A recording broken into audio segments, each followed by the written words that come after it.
아영이TV입니다. 오늘의 사연 시작하겠습니다. 어느 주말 친구를 만나고 집에 들어가기 위해 현관문을 열었더니 집안이 시끌시끌했습니다.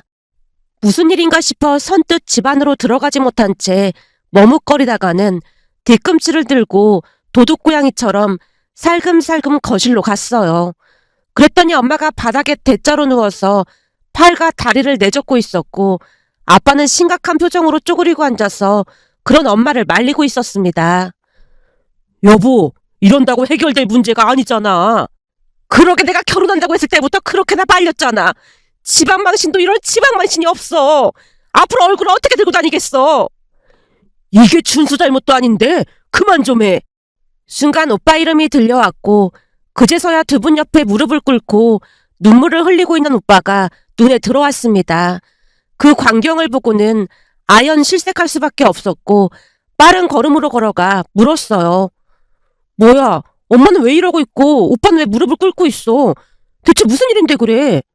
제가 눈을 동그랗게 뜨고 묻자 내내 팔과 다리를 내젓고 있던 엄마가 벌떡 일어나 앉더니 오빠를 향해 쏘아붙였어요. 준수도 네 동생한테 네 처가 한 행동 말할 수 있겠어? 말할 수 있으면 어디 한번 말해봐. 한번 말해보라고. 그때쯤 엄마는 이미 정신줄을 놓은 채 자포자기한 모습이었다고 해야 할까요?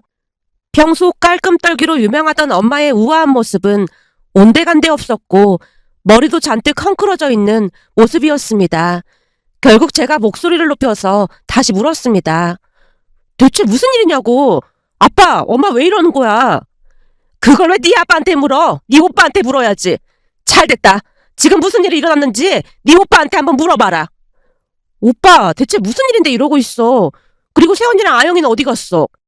제가 새언니와 조카에 대해서 묻자마자 엄마 입에서 기가 막힌 말이 터져 나왔습니다. 딴 놈이랑 눈 맞아서 집 나간 정신 나간 것 안부를 왜 묻고 난리야? 뭐? 딴 놈이랑 눈이 맞다니? 누가 눈이 맞아서 집을 나갔다는 거야? 네 새언니 미친 것이 딴 놈이랑 눈 맞아서 집 나갔다고 말했잖아.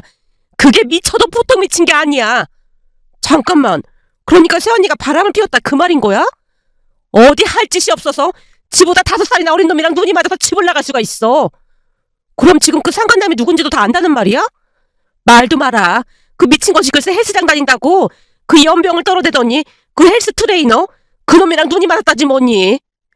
엄마가 분을 이기지 못한 채 손바닥으로 거실 바닥을 내리치며 통곡을 했습니다. 그 모습을 보면서 무슨 사달이 날 것 같아 제가 엄마를 달랬어요. 엄마, 이러다가 쓰러지겠어. 우선 방에 들어가서 좀 눕자. 내가 지금 팔자 좋게 누울 땐 줄 알아? 내가 그 인간들을 아주 요절을 내줄 참이야.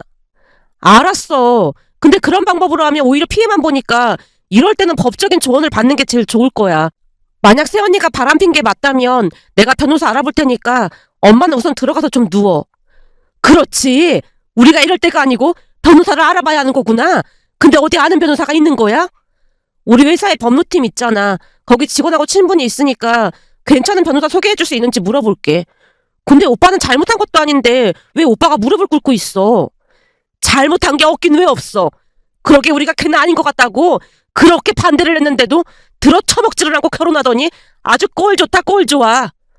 엄마가 오빠에게 원망의 소리를 마구마구 쏟아내고 있었습니다. 결국 제가 엄마를 말려야만 했어요. 엄마, 이럴 때는 오빠를 나무랄 게 아니라 우리끼리 힘을 합해야 하는 거야. 지금 우리끼리 이렇게 싸우면 새언니한테만 좋은 일 시키는 거라니까. 그러니까 오빠한테 너무 뭐라고 하지 마. 사실 지금 가장 충격받은 사람은 오빠일 텐데 엄마가 오빠한테 그러면 안 되는 거잖아. 이럴 때는 가족인 우리가 힘이 되어줘야지. 그렇지. 우리 민지 말이 맞지. 민지 말처럼 지금 가장 충격받은 건 준수일 텐데 다른 사람도 아니고 당신이 준수한테 그러면 안 되지. 당신이 놀란 건 알겠지만 우리가 이러고 있을 시간이 없다니까. 아빠 말이 맞아. 그러니까 오빠도 그만 일어나. 바람핀 인간이 나쁜 인간이지 오빠가 뭘 잘못했다고 그러고 있어. 제가 오빠를 일으켜 세웠는데요.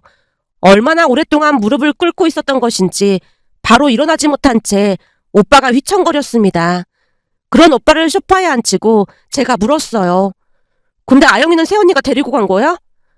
바람나서 집 나간 인간이 참도 아영이가 눈에 보였겠다. 그럼 아영이는 어디 있는 거야? 제가 주변을 두리번거리며 아영이를 찾자 오빠가 힘겹게 입을 뗐습니다. 아영이는 정민이 아내한테 잠깐 맡기고 왔어. 정민 오빠 아내분이라면 잘 봐줄 거니까 괜찮을 것 같고 그보다 세언니가 바람이 났다는 게 정말이야? 오빠가 직접 확인한 거야?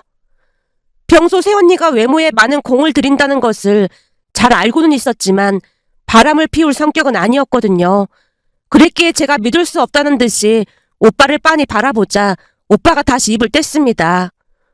몇 달 전부터 살이 좀 쪘다면서 헬스장을 다니겠다고 해서 그러라고 했는데 그 헬스장 트레이너랑 바람이 났더라고. 오빠가 힘겹게 그동안 있었던 이야기를 하기 시작했습니다. 사실 오빠가 이직을 하면서 그 동네로 이사를 갔는데요. 그 동네에 오빠 고등학교 절친 부부가 살고 있었기에 공동 육아 목적으로 오빠 친구가 있다던 그 아파트로 간다는 소리를 얼핏 듣긴 했어요. 급한 일이 있을 때마다 두 집이 공동 육아를 하면 아무래도 편할 것 같다고 했으니까요. 그렇게 이사를 가고 한동안은 공동 육아를 하면서 잘 지냈다네요. 그런데 평소 외모에 신경을 많이 쓰던 새언니가 살이 쪘다면서 헬스장을 다니겠다고 했답니다. 물론 운동이 건강에도 좋다는 생각을 했기에 오빠도 흔쾌히 다니라고 카드까지 지워줬고요. 그런데 헬스장을 다니기 시작하면서 조카 아영이를 오빠 친구 아내에게 맡기고는 수시로 외출을 했던 모양입니다. 그러던 어느 날은 오빠 친구가 외근을 나갔다 그곳에서 남자와 팔짱을 낀 채 웃으며 걷고 있던 새언니를 봤고 몰래 뒤를 밟았더니 그 시간에 호텔로 들어가더랍니다. 결국 오빠 친구가 사진을 찍었고 오빠를 앉혀놓고 본대로 다 말을 했다네요. 그렇게 새언니의 바람이 꼬리를 잡히게 됐고 그 뒤 오빠는 그 친구와 함께 새언니 뒤를 밟았다고 했습니다. 그러던 중 새언니가 산부인과까지 들락거리는 걸 봤다는데요. 알고 봤더니 새언니가 그 상간남의 아이를 임신까지 했답니다. 결국 오빠 눈이 뒤집어졌고 그동안 수집한 증거 자료를 새언니에게 보여주며 이혼하자고 했더니 새언니가 적반하장으로 나왔다네요. 당신 그렇게 안 봤는데 진짜 치사하다. 뭐? 치사해? 지금 네 입에서 그게 나올 소리야? 그동안 나한테 말 한마디 안 하고 내 뒤를 밟았다는 거잖아. 사람이 어떻게 그렇게 치사하고 야비할 수가 있어? 넌 아영이까지 있는데 창피하지도 않아? 지금 이 상황에 어떻게 그런 소리를 할 수가 있어? 그렇잖아도 나 당신이랑 이혼할 참이었는데 오히려 잘 됐어. 지금 네 머리가 어떻게 돼서 사태 파악이 안 되는 모양인데 너 잘 들어.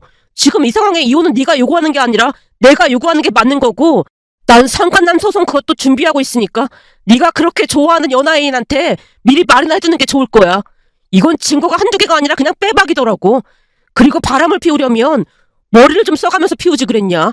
네 노트북에 버젓이 카톡 깔아놓고 둘이서 열심히 사랑을 속삭였더라. 그것도 다 사진 찍어서 증거자료로 준비하고 있으니까 각오해야 할 거야. 뭐? 카톡이라니. 우리 대화한 거 휴대폰 카톡 내용 다 지웠는데 뭔 소리야. 네 휴대폰만 지우면 뭐해. 컴퓨터에는 그대로 남아있는데. 그러게 그런 빡대가리로 바람을 피우니까 이런 일이 일어나는 거 아니야. 뭐? 빡대가리? 당신 말 다 했어? 왜? 내가 틀린 말 했어? 바람을 피우려면 이 머리를 진짜 잘 굴려야 하는데 얼마나 빡대가리면 증거를 여기저기 다 흘리고 다녀. 그것도 대낮에 상간남이랑 팔짱 끼고 호텔로 갈 수가 있어? 그냥 나 바람 피워요라고 이마에 써붙이고 다니지 그랬냐? 그러니 빡대가리라는 거 아니겠어. 그때쯤 오빠도 제정신이 아니었기에 새언니에게 빡대가리라는 말까지 했다네요. 하지만 새언니는 반성의 기미가 전혀 없어 보였답니다. 상간남 소송을 하든지 말든지 마음대로 해. 그치만 네가 뭔 짓을 하든지 나는 사랑하는 사람이랑 살 거니까 그런 줄 알아. 지금 그 사람 아이 임신 중이라 난 그 사람이랑 살 거야. 그러니까 넌 네 딸이랑 잘 살아. 그 말은 친권 양육권 다 포기하겠다는 거지? 당연하지. 새 출발해야 하는데 걸림돌이 되면 안 되잖아.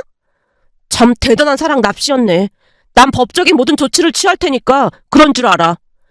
오빠 말에 새언니가 비웃으며 짐을 챙겨서 나갔답니다. 오빠 말을 들으며 입이 다물어지지 않았기에 제가 놀라서 물었어요. 진짜 그랬단 말이야? 생각이 조금 짧은 줄은 알았지만 그 정도인 줄은 몰랐어. 처음부터 말을 생각 없이 하고 그랬는데 모르긴 뭘 몰라. 이래서 내가 결혼할 때 다시 생각해보라고 했던 건데 말을 안 듣더니 결국 집안을 풍비박산을 만들었어. 엄마가 오빠에게 다시 소리쳤습니다. 그 모습에 제가 엄마를 말렸어요. 엄마, 이미 눈에 콩깍지가 씌었는데 그런 게 눈에 들어왔겠어? 이미 벌어진 일이니까 지나간 일은 있고 빨리 수습해야 할 거 아니야. 내가 변호사 알아볼 테니까 오빠는 증거자료 나한테 보내. 그래야 상간남 소송인가 뭔가도 할 거 아니야. 제 말에 오빠가 힘없이 고개를 끄덕였는데요. 가장 큰 충격을 받은 사람은 오빠일 테니 그 심정이 어떨지 감히 짐작조차 되지 않았습니다. 그 뒤 우리는 변호사를 선임했고 오빠는 이혼을 했어요. 그러면서 상간남 소송과 위자료 등 복잡한 문제가 많았지만 모든 부분에서 우리가 이긴 거나 다름이 없었습니다. 이겼다는 표현을 쓰기에도 참 안타까웠던 것이 조카 아영이가 계속 눈에 밟혔거든요. 하지만 새언니가 더욱 나서서 이혼을 원했기에 친권 양육권을 포기했고 매달 양육비를 보내라는 조건이 달렸어요. 그까짓 양육비 안 받아도 그만이었지만 그게 그 사람을 더욱 힘들게 만들 수 있는 일이라는 생각에 양육비를 지급하도록 했습니다. 문제는 이혼한 뒤 정확히 3달가량 양육비를 보내다가 얼마 뒤부터는 아예 깜깜무소식이었는데요. 그러는 동안 출산을 해서 바쁘다는 등 이런저런 핑계를 대기 바빴습니다. 물론 우리는 계속해서 양육비를 청구했지만 나중에는 거의 도망가다시피 한 채 연락을 끊어버렸어요. 지금 생각해보면 정상이 아니지 않았나 싶은 생각마저 들었습니다. 그렇지 않고서야 자기가 배 아파 낳은 자식한테 어떻게 그럴 수가 있는 것인지 도무지 이해가 되질 않았으니까요. 그렇게 시간은 계속 흘러갔고 오빠가 회사를 다니면서 홀로 케어할 수가 없었기에 오빠와 아영이는 본가로 들어와서 같이 살았습니다. 다행히 아영이는 똑똑하고 참 착했는데요. 물론 아영이에게 엄마의 이야기를 하진 않았지만 엄마에 대한 정도 없었던 것인지 아영이도 엄마를 찾지도 않았어요. 그런데 아영이는 앞으로 어떤 일이 일어날지 이미 직감하고 있었던 것일까요? 아영이는 유난히도 저를 따랐고 제 뒤만 졸졸 따라다니면서 저를 엄마라고 불렀어요. 처음에는 엄마가 기겁을 한 채 아영이를 나무랐지만 저를 워낙 좋아했기에 저도 그냥 모른 척 했습니다. 그런데 얼마 뒤 우리에게 예상치 못한 운명이 들이닥쳤습니다. 그날은 회사에 급한 일이 있다며 오빠가 새벽 일찍 집을 나섰는데요. 그날 집을 나서던 오빠의 모습이 마지막이 될 줄 누가 알았겠어요. 그렇게 시간이 얼마나 지났을까요? 아빠 휴대폰이 울렸고 아빠가 그 자리에 주저앉은 채 잠시 동안 일어나질 못하셨어요. 곧 아빠가 병원 이름을 외쳐댔고 잠시 후 병원으로 갔더니 마치 아무 일도 아니라는 듯한 표정으로 의사가 오빠의 사망 선고를 내렸습니다. 그 순간 엄마가 자리에 쓰러지셨고 아빠도 휘청이신 채 몸을 가누지 못하셨어요. 그리고 우리는 오빠의 죽음을 온전히 받아들이지도 못한 채 장례를 치렀습니다. 그러면서 집안은 거의 풍비박산이 나고 말았는데요. 부모님이 너무나 큰 충격을 받으셨던지라 제가 조카를 책임져야만 했습니다. 그뿐만이 아니라 집안 살림과 식사까지 모든 것을 제가 해야만 했기에 결국 회사를 그만둘 수밖에 없었습니다. 그런 상황에서도 시간은 흘러갔고 시간이 약이라는 말도 있듯 부모님도 조금씩 나아지셨어요. 그 뒤 저는 다시 취업도 했고 집에서 가장 노릇을 하고 있었습니다. 물론 아빠도 회사를 다니긴 하셨지만 심리적으로는 제가 가장이나 마찬가지였으니까요. 조카 아영이는 아예 저를 엄마라고 불렀는데요. 워낙 똑똑하다 보니 제가 고모라는 사실을 인지는 하고 있는 듯해 보였습니다. 하지만 저를 워낙 따르다 보니 저는 결혼하지 않고 혼자 살기로 결심을 했어요. 그도 그럴 수밖에 없었던 것이 오빠의 결혼 생활을 보면서 결혼에 대한 부정적인 생각만 가득했으니까요. 그러다 보니 부모님, 특히나 엄마가 걱정 가득한 목소리로 말하곤 했습니다. 넌 언제까지 이러고 있을 거야? 내가 뭘?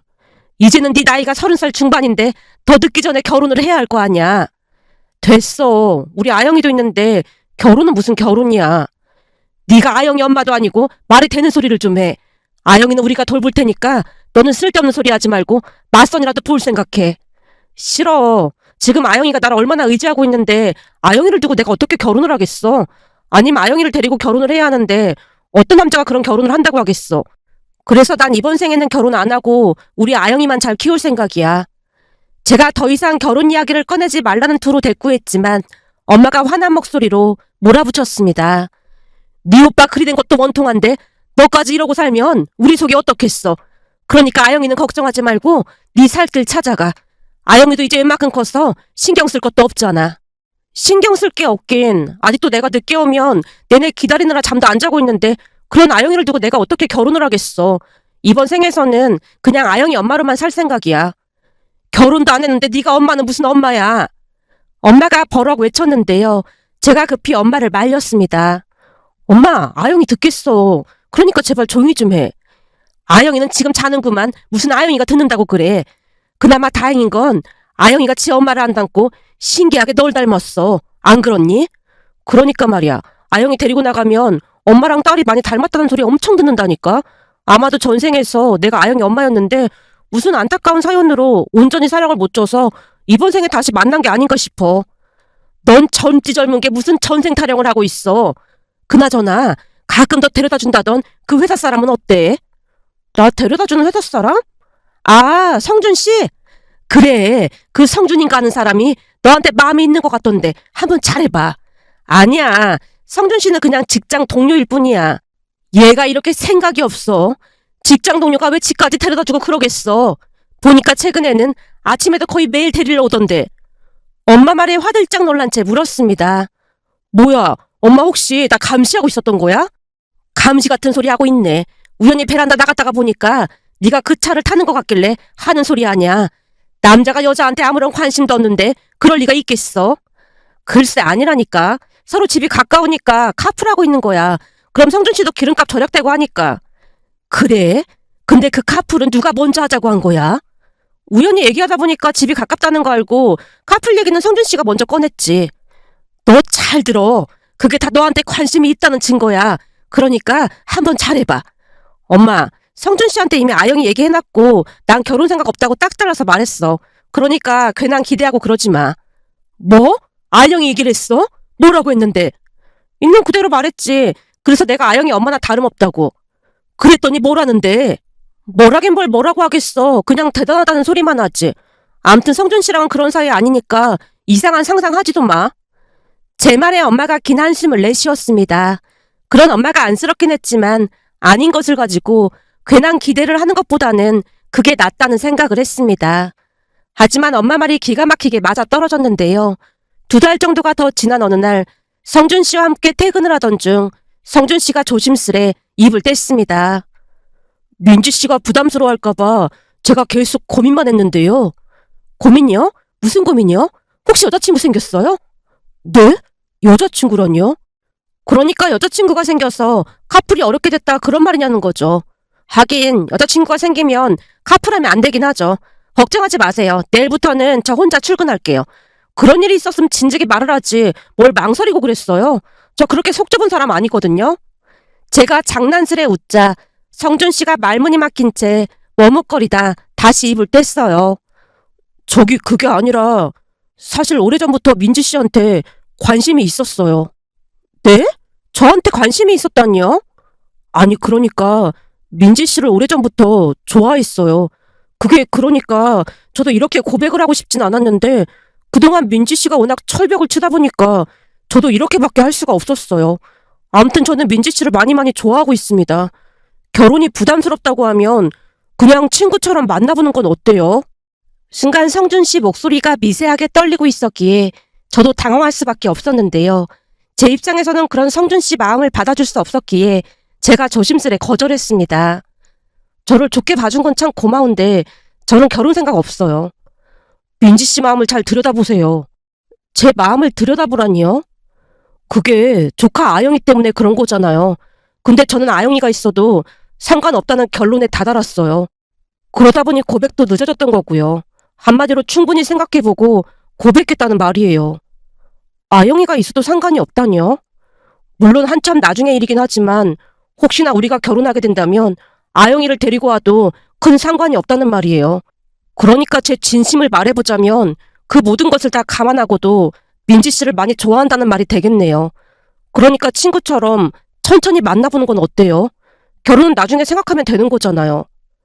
성준 씨 말에서 진심이 묻어났기에 사실 저도 마음이 흔들릴 수밖에 없었는데요. 성준 씨는 회사에서도 바르고 성실하기로 유명했거든요. 그런 사람이 제게 관심이 있다는 사실에 많이 놀랄 수밖에 없었지만 그동안 성준 씨와 카풀을 하면서 이런 사람이랑 결혼하면 괜찮을 것 같다는 생각을 한 적도 있었으니까요. 그렇게 얼마 뒤 우리는 조심스럽게 만나보기로 했습니다. 티를 내지 않기 위해서 퇴근하고 데이트를 많이 했는데요. 만나면 만날수록 좋은 사람임을 알 수 있었습니다. 그러던 어느 날은 부모님께 조심스레 성준 씨 이야기를 꺼냈고 정말로 기뻤던 모양으로 엄마가 수시로 성준 씨 이름을 거론했는데요. 얼마 뒤 기가 막힌 일이 일어날 줄 누가 알았겠어요. 어느 날은 아영이가 피자를 먹고 싶다는 말에 가족 모두 자주 가던 피자 가게로 갔는데요. 거기서 성준 씨 가족들을 마주했어요.